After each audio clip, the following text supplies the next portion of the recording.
Oke, sekarang kita akan belajar cara menghitung pH larutan garam. Saya akan turunkan rumusnya secara sederhana aja di sini. Bagaimana cara menghitung pH garam? Kalau garamnya tidak terhidrolisis, kita udah jelas nggak perlu menghitung lagi, pH-nya pasti 7. Nah, kalau garamnya terhidrolisis parsial, kita akan lihat cara penurunan rumusnya. Misalkan kita punya suatu garam, saya akan gunakan sebagai contoh NaF aja ya. Nah, natrium fluorida ini kita sudah tahu mengalami hidrolisis parsial. Yang terhidrolisisnya hanya ion F-nya saja. Proses hidrolisisnya seperti ini. Ini merupakan suatu reaksi kesetimbangan. Garamnya akan bersifat basa, kita sudah tahu. Oke. Nah, karena ini adalah suatu reaksi kesetimbangan, maka kita bisa menghitung tetapan kesetimbangannya. Karena ini adalah tetapan kesetimbangan reaksi hidrolisis, maka nilai K-nya akan disebut konstanta hidrolisis. Nah, masih ingat bab mengenai kesetimbangan? Kalau kita ingin menghitung berapa, kalau kita ingin menghitung ininya tetapan kesetimbangannya, maka persamaannya akan seperti ini. Ini saya hapus dulu ya, karena saya perlu menunjukkan seperti ini dulu. Kalau misalnya di awal kita punya ion F- dengan konsentrasi M, air tentu konsentrasinya tidak diperhitungkan di sini ya, karena dia liquid. Mula-mula belum ada nih HF dan OH-nya. Nah, kalau F- berkurang sejumlah alfa dikali M, maka HF juga dan OH- akan bertambah sejumlah alfa kali M. Nah, ini mirip dengan penurunan rumus waktu kita mau menghitung pH asam lemah dan basa lemah. Nah, di sini konsentrasi ion F-nya biasanya untuk mempermudah perhitungan dianggap tetap sama dengan M. Dari sini terlihat juga bahwa konsentrasi HF dan OH- di akhir reaksi kesetimbangan sama. Oke, sekarang balik lagi. Kalau kita mau menghitung tetapan kesetimbangannya, maka persamaannya akan menjadi seperti ini. Konsentrasi HF dikalikan konsentrasi ion OH- dibagi konsentrasi ion F- saja. H2O tidak disertakan di situ karena H2O bentuknya liquid. Ingat, yang liquid itu kan tidak mempengaruhi kesetimbangan ya. Sehingga persamaannya seperti ini. Nah, kemudian kalau kita lihat konsentrasi HF dan OH- di akhir kesetimbangan itu sama. Jadi ini dan ini sama. Kalau sama, saya boleh mengganti salah satunya menjadi konsentrasi ion OH- aja. Karena sama juga nilainya. Jadi persamaannya bisa diganti menjadi seperti ini. Keduanya konsentrasi OH- gini.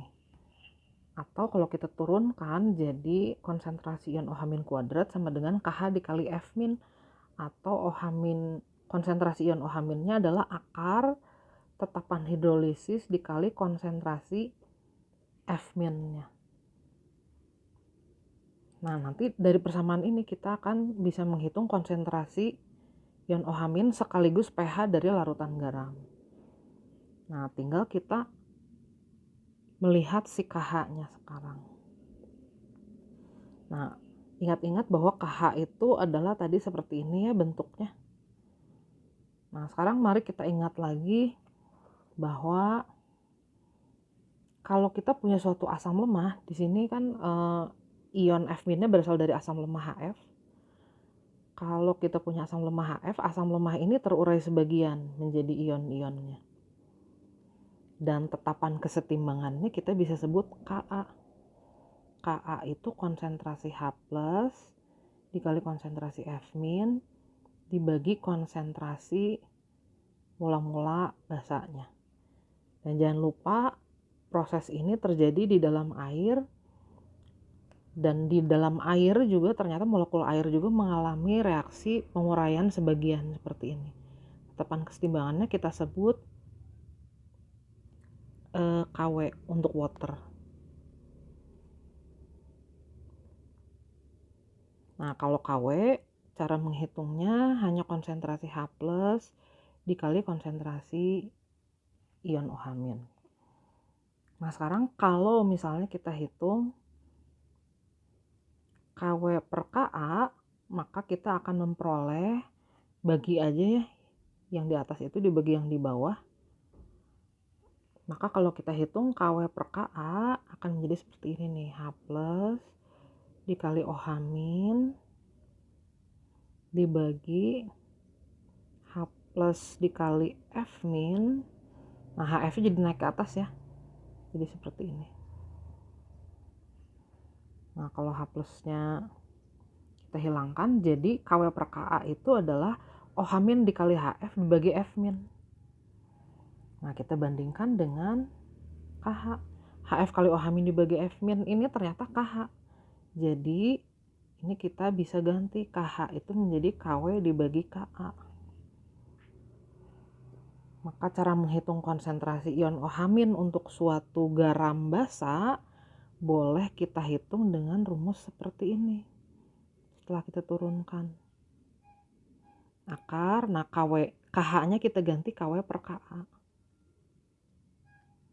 dikali konsentrasi. Nah, kebetulan kalau pada garam basa pasti yang mengalami hidrolisisnya adalah ion-ionnya atau anionnya. Nah, jadi persamaannya secara umum seperti ini. Oke. Nah, saya akan kasih contoh lagi kalau kita punya misalnya suatu garamnya garam yang bersifat asam. Misalnya kita, kalau garam asam berarti asalnya harus dari asam kuat dan basa lemah. Contoh seperti ini. Nah, ini garam yang terhidrolisis sebagian. Yang terhidrolisisnya pasti ion amoniumnya ya, bukan ion kloridanya. Jadi saya tuliskan reaksi hidrolisis ion amoniumnya.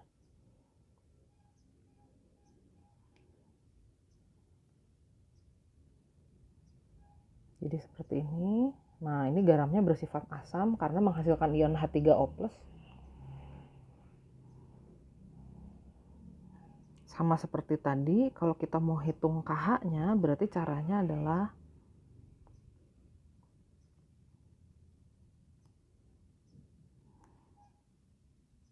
konsentrasi NH3 dikali konsentrasi H3O+ atau H+ dibagi konsentrasi NH4+. Nah, nilai ini dan ini pasti sama karena koefisiennya sama nih. Nanti pasti di akhir kesetimbangan sama. Jadi makanya persamaan ini boleh diganti jadi seperti ini.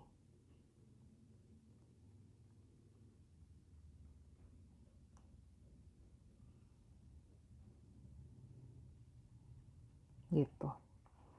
Atau kalau dilanjutkan KH-nya nanti akan sama dengan H3O+ kuadrat dibagi konsentrasi ion amoniumnya. Kalau diturunkan lagi nanti jadinya konsentrasi ion H3O+ atau ini boleh sama aja dianggap H+ sama dengan akar KH dikali konsentrasi kationnya. Seperti ini. Nah, kemudian kita ingat lagi bahwa di sini kita punya garam yang tadinya asalnya dari suatu basa lemah. Basa lemahnya itu NH3. Nah, NH3 kalau diuraikan, kalau dia terlarut dalam air dan dia terurai menjadi ionnya, dia terurai sebagian menjadi, jadi kita biasanya menuliskannya gini, ion NH4+ dan ion OH- seperti ini. Nah, NH3 ini kalau dilarutkan dalam air dia biasanya ditulis dalam bentuk basanya. Ya memang ini bentuknya tidak ini ya, bentuknya senyawa hipotesis, nggak apa-apa. Nah, kalau kita mau tuliskan nilai tetapan kesetimbangannya, nanti besarnya seperti ini. Cara menghitungnya seperti ini.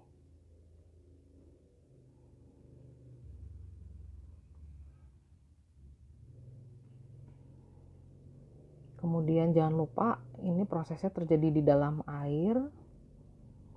Air juga mengalami reaksi kesetimbangan, dia terurai jadi ion H+ dan ion OH-. Nah, nilai tetapan kesetimbangannya, maaf ini salah, harusnya liquid. Nah, nanti nilai KW-nya itu akan sama dengan H+ dikali OH-. Nah, kemudian kalau kita hitung nilai KW per KB-nya,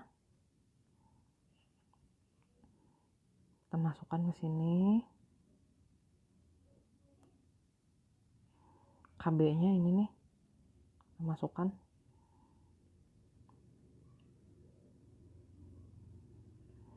Gini ya. Nah, NH4OH-nya jadi ke atas.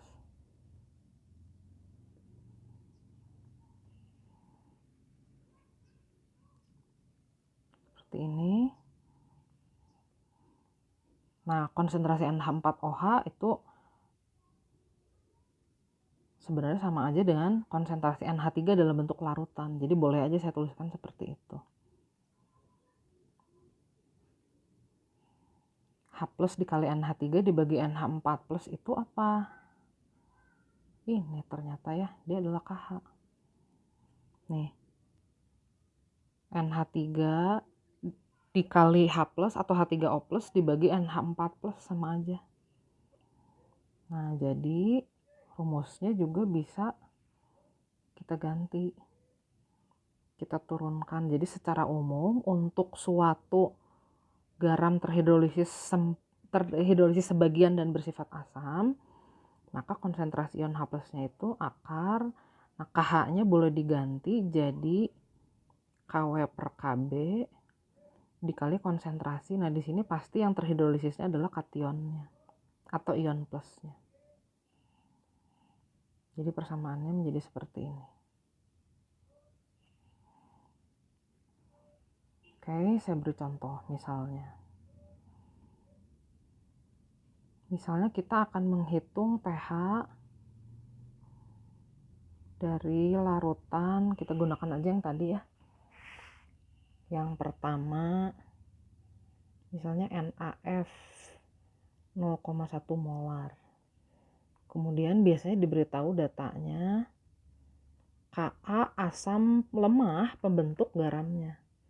Misalkan saja pada suhu tertentu KaHF itu 1 dikali 10⁻⁴ misal. Nah, kita lihat dulu nih NaF ini sifatnya apa?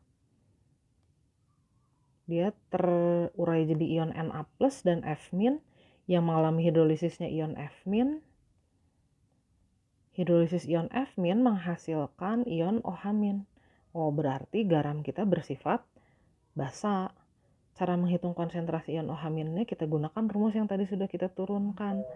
Akar KH atau boleh kita ganti KW per Ka dikali konsentrasi ion yang mengalami hidrolisisnya atau ion F-nya. Nah, kalau NaF 0,1 molar berarti ion-ionnya juga sama ya, 0,1 molar. Nah, tinggal kita hitung. KW anggap aja suhunya selalu suhu ruang 10⁻⁴. Ka-nya tadi 1 kali 10⁻⁴. Konsentrasi ion F-nya tadi 0,1 molar. Nah, jadi ini kalau dihitung berarti akar 10 pangkat min 11 ya. Jadi OH-nya 10 pangkat min 5,5. POH-nya berarti 5,5. Karena kita ditanyanya pH, berarti kita hitung pH-nya 14 dikurangi 5,5. berarti pH-nya 8,5. Oke. Contoh lagi, misalnya kita diminta menghitung pH larutan NH4Cl. Misal, terus kita diberitahu Kb basa lemah pembentuknya. Nah, kita lihat dulu garam ini sifatnya apa, asam atau basa.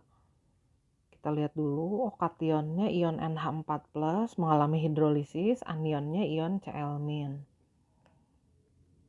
Konsentrasi ion-ionnya masing-masing sama dengan konsentrasi garamnya, karena kebetulan kationnya 1, anionnya 1. Yang mengalami hidrolisis ternyata ion NH4+-nya hidrolisisnya parsial,